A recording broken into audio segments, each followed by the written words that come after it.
Hello there. So last week's video was YouTube member and Patreon only. It was an update about my house buying and selling process. So I thought I'd give you a little bit of a kind of edited, shorter update now, and that's going to be this week's video because there's been developments in as late as the last week. Just as an aside, I may be doing more Patreon and member-only videos in the future. Basically, if you are a member to the tune of 99 cents per month or more, then you will have access to those videos. So you'll have to decide whether or not 25 cents per video is worth it to you. And I completely understand if it's not. I'm not a member. I'll just smash the microphone.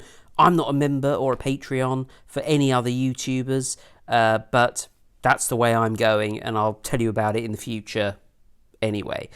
But this video is about a house update. So I waffled a lot in that video about the entire process, almost from start to finish. And I do intend to make future videos where I go into each of those aspects in a little bit more detail, like getting your mortgage through a broker, the actual house viewing process, putting in an offer, and then what happens following that. They're all extra lovely, worrying and complex processes. So let me just give you a little bit of an update. Tomorrow, I am supposed to be exchanging contracts on my sale and on my purchase. The buyer of my existing property lives in China, so the signed contracts have to come all the way from China. They're due to arrive tomorrow to exchange contracts. Now, basically, that means that there's a deposit is exchanged, so I get given a deposit for my property, or rather my solicitor looks after a deposit, which is 10% of my property, and the property that I'm buying, their solicitor gets 10% of the price I'm paying for that property. And at that point, you are legally obligated to buy and, well, basically carry out those contracts. So if I don't then sell, I would be liable for 10% of the value of my property. I'd have to pay that, plus expenses to my buyer, and I would have to do the same thing for my purchase. So essentially, once you've exchanged contracts, it's very unlikely that you won't go through with the sale or the purchase. So that's good news. And it's taken a damn long time to get to this point, hasn't it? Really, I started looking in about March. In the end, sold and found my new place in about May. So that's June, July, August, September, sort of 4 months.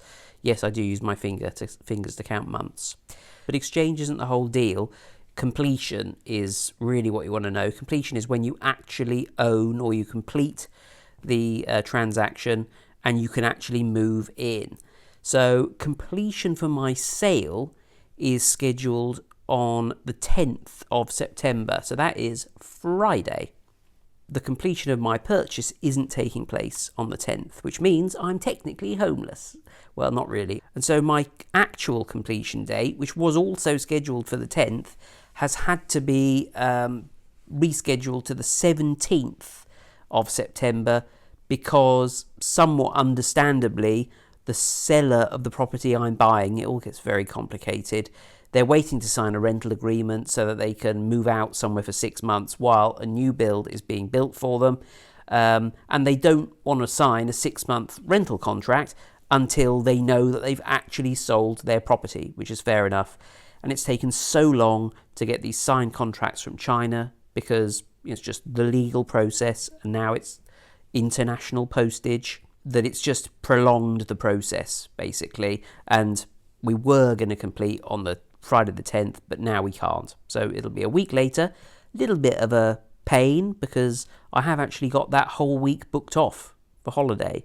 So I'd hoped that I was going to paint some rooms, do a little bit of DIY, but now as it happens, I've got essentially, I suppose, 6 days off, then I get the keys, and then I've got 2 days to do some stuff. And one of those days, I'm moving a load of items from my parents' garage to the new place with a load of friends and a big van. So yeah, it's not leaving me a huge amount of time. So I'm going to try and reschedule a little bit of my holiday if I can.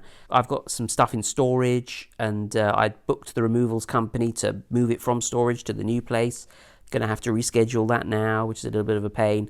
I've started looking at changing addresses and things like my utilities, my water, electricity, and telephone, broadband, that sort of thing. Some of it's quite easy to do, actually. Some of these websites are quite sensible about it, and they actually give you like a click-through form where they're like, which date are you moving out, which date are you moving in, and all this, and they're reasonable about it. And others, like the energy suppliers, are a little bit more just a little bit more annoying. Like if you don't let them know more than 2 working days in advance of moving, then you're still responsible for the gas and electricity when the new person moves in. That doesn't sound right, does it? Anyway, I'm on top of all that, but I feel like there's going to be a lot of phone calls to make to different companies, and potentially the odd fee here and there. But the fee I was most worried about was transferring TalkTalk, which is my broadband provider, because if you cancel your contract, you have to pay the entire outstanding balance of your contract. And they just let me transfer it free of charge with a week's gap, and I've even actually upgraded my service for £1 to nearly double the speed, apparently. So that seems quite good, assuming it all actually goes through okay. So I'm a little bit anxious about the whole process. It's been a long time coming. There's been so many ups and downs on the way, and I haven't really shared a lot of them with you because a lot of them are quite personal, not relationships or anything like that, not even finance particularly, but just things that are quite delicate to do with mortgages and things like that. Just a bit of a pain. But it seems as if everything is on track, and all being well, come the 17th of September, I will have the keys to the new place. Well, that's really annoying and in the way, isn't it? If you've got any questions about the whole thing, ask me down below and I'll do my best to answer them. But just to go back on what I said at the beginning of the video, there is a 25-minute discussion about the whole process, going through the problems that had occurred as of last week. And that's only available to channel members and Patreon members. I am going to make quite a detailed video and announcement in a few weeks' time, so stick around for that. But I can let you into a little bit of a secret that I envisage more Patreon and YouTube member only content on this channel. Maybe that's something you want, maybe it isn't. That's not for now anyway. I'm just kind of giving you a heads up. I completely understand if that isn't something you're interested in. All I say is, if you enjoy the videos at all, 25 pence per video doesn't seem that much of an expense. But I do entirely understand if you wouldn't want to do that. On another aside, I'm always doing that these days. Somebody bought a sweatshirt or a t-shirt or something the other day. Thank you, whoever you are. I had actually taken all of my merchandise down, but I've put it back up again now because that kind of spurred me on to do it.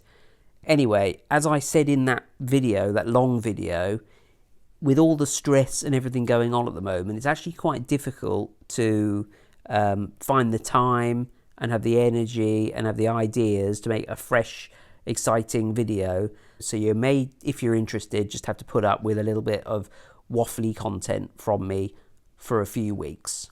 I hope that is okay. I hope you're all well. Thank you to my loyal Patreons who are scrolling down the screen now, especially Georgeford, Magnanimous Meg, Jennifer Jones, Ross Carter. I think that's it.